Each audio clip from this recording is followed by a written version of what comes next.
किरीट Sumaiya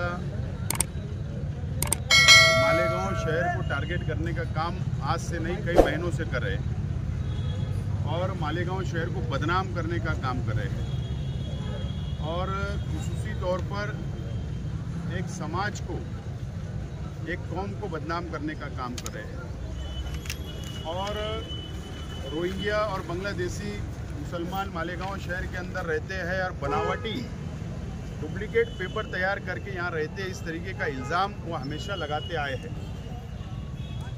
SIT किरीट सुमैया की demand के ऊपर ही महाराष्ट्र सरकार ने बनाई। एसआईटी अपना काम कर रही है, लेकिन हम लोगों ने मालेगांव शहर के लेवल पर माइनॉरिटी डिफेंस कमेटी की बुनियाद हमने रखी। उसमें Samajwadi party, Indian secular party, communist party और अलग अलग जिम्मेदारान को लेकर हमने एक प्लेटफॉर्म तैयार किया और उसी वक्त हमने इस बात का ऐलान किया था कि हम लोग किरीट सुमैया जो बदनामी कर रहा है शहर की, उसको जवाब देंगे।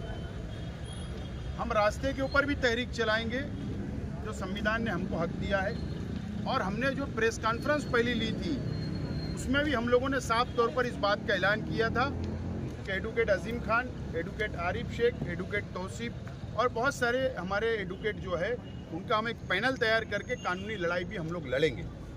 और कल जैसे ही हमको पता चला कि सैयद साजिद और नजमा बानो को पुलिस ने अरेस्ट किया, हमको जैसे ही खबर लगी हम खुद पुलिस स्टेशन आए, माइनॉरिटी कमेटी के तमाम ही जिम्मेदारान, और हमने वहाँ पर बातचीत की जब तक वो अटक उन्होंने बता दी थी। अरेस्ट वो लोग कर चुके थे और इसीलिए आज कानूनी लड़ाई लड़ने की अब बारी आई है। इसलिए आज एडवोकेट आरिफ साहब ने आज आर्गूमेंट किया है और इस देश के अंदर संविधान को हम मानने वाले हैं और जो कोर्ट फैसला देगा, जो इंसाफ देगा, हमको कबूल होगा और इसके लिए इंसाफ मांगने के लिए अब हमारी कानूनी लड़ाई भी हमारी डिफेंस कमेटी की शुरू हो चुकी है। कानूनी लड़ाई का खर्च कौन उठाएगा? माइनॉरिटी डिफेंस कमेटी का जो हमारे जिम्मेदारान हैं, हम लोगों ने तय किया है कि ये हम सब लोग मिलजुल कर शहर की आवाम को जो मुसीबत में डालने की कोशिश एक विशेष पार्टी की तरफ से की जा रही है, हम लोग उसका पूरा खर्च उठाएंगे और हम लोग वकला जो बोलेंगे हम उनकी गाइडलाइन के ऊपर आगे बढ़ेंगे। ये 2 लोगों का मामला अभी सामने आया है, हो सकता इससे ज़्यादा भी कुछ लोगों के मामले सामने आए, तो शहर को अभी क्या फैसला करना चाहिए? नहीं, अब आपकी कमेटी तो है, काम कर रही है, शहर के दूसरे शहरियों को क्या फैसला? नहीं, मालेगांव शहर की आवाम से मेरी अपील है कि कोई घबराने की ज़रूरत नहीं है। जो लोग हमको बदनाम करना चाहते हैं मालेगांव शहर की आवाम को, तो हम लोगों से उन लोगों से डरने की कोई ज़रूरत नहीं है। अगर पुलिस डिपार्टमेंट अगर किसी घर तक पहुंचती है या किसी के ऊपर कानूनी कार्रवाई करती है, तो हम जैसे लोग, कमेटी के लोग, हम कानूनी लड़ाई लड़ने के लिए बिल्कुल हम तैयार हैं। मैं शहर के आवाम से बोलूँगा, इत्मीनान से रहो, अपने कामकाज में लगे रहो। हम लोग लड़ाई लड़ने के लिए बिल्कुल तैयार है और हम लोग आखिरी तक लड़ाई लड़ेंगे। सर ने कहा कि एफआईआर देख के ही लग रहा है कि इसमें पुलिस दबाव में है, सरकारी अधिकारी दबाव में, तो प्रेशर के तौर पर मतलब एफआईआर बनाई गई है, पॉलिटिकल प्रेशर के तौर पर। तो क्या आप डिपार्टमेंट और सरकारी अधिकारी जो प्रेशर में काम कर रहे हैं, इनके खिलाफ कोई एक्शन लेंगे? कल जो गांधी पुतले के पास हमारा धरना आंदोलन हुआ है, हमने जो एहतजाज किया, हमारा वही मकसद था। एहतजाज करने का मकसद ये था कि डॉक्टर किरीट सुमैया मालेगांव शहर के अंदर आकर पुलिस डिपार्टमेंट पे दबाव बनाना, तहसील कार्यालय के डिपार्टमेंट पे दबाव बनाना, कारपोरेशन में जाकर दबाव बनाने का काम चल रहा है और ये दबाव में हो रहा है। ये सब चीज़ें जो हो रही है दबाव में हो रहा है और ये मैं इससे पहले भी कहा कि सामने इलेक्शन को सामने रखकर ये सब किया जा रहा है।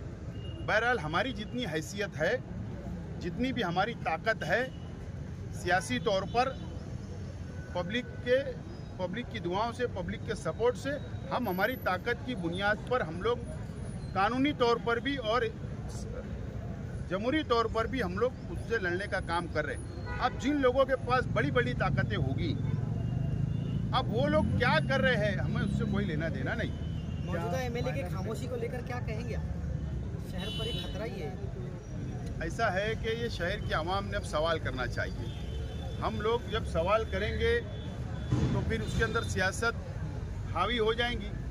बहरहाल ये शहर देख रहा है और शहर समझ रहा है। बहरहाल ये लड़ाई हमको शहर को बचाने के लिए करना है और हम लोग शहर को बचाने के लिए निकल चुके हैं। और हम सिर्फ मुसलमानों की बात नहीं कर रहे, बल्कि मालेगांव शहर, मालेगांव ताल्लुके हिंदू, मुस्लिम, सिख, ईसाई जो ये शहर के अंदर एक साथ रहते हैं, तालमेल से रहते हैं, भाईचारा से रहते हैं, जो शहर को बदनाम करने की कोशिश कर रहे हैं, तो पूरा शहर बदनाम हो रहा है।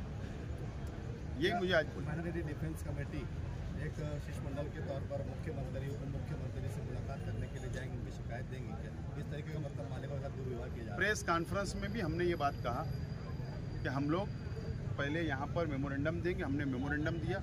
हमने कहा था कि हम लोग यहाँ पर धरना आंदोलन देंगे। 6 फरवरी तक हमने टाइम दिया है। 7 तारीख को हमारा धरना आंदोलन होगा। उसके बाद हम लोग मुंबई जाएंगे। अभी मुस्तकिम डिग्नेटी साहब से मेरी बातचीत हुई फ़ोन पर। उन्होंने अबू आसिम आज़मी साहब से टाइम मांगा है। वो जब भी टाइम देंगे और उसके बाद नायब वज़ीर आला अजीत दादा पवार साहब से मिलना हो, मुख्यमंत्री साहब से मिलना हो, सरकार तक जाकर हमारी बात को हम रखने की पूरी कोशिश हम लोग करेंगे। डायमंड कारपेट, हमारे वहाँ गराज, रेलवे वाला कारपेट, विलस्पन कंपनी का पायदान, हेटलोन, रेगजिन, होलसेल रेट में तमाम अशिया हमारे वहाँ दिए जाती है। हमारा पता याद रखे, सकावत होटल के पीछे, आबिद सोडा के बाजू में, हजार खोली, मालेगांव।